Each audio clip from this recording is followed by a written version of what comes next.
ngayong tanghali, alauna 26, 1:30 yan.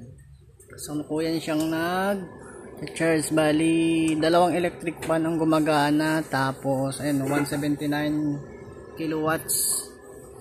Bali yung ref, ayan yung ref yung ref sinaksak ko na yan. Tapos ito electric fan na isa, Metsu. Saka yung sa labas, Anli. Yan stand pump.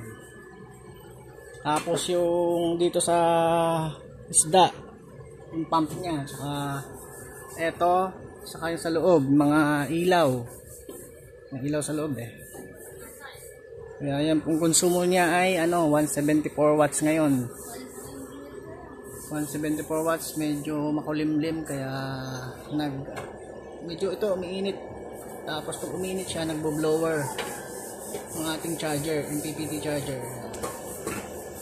Ayan siya ayan na siya ngayon. Tapos yung battery natin is 100% pa rin. Ayan, thank you sa mga magtatanong dyan kung paano at magkano at saan ko nabili.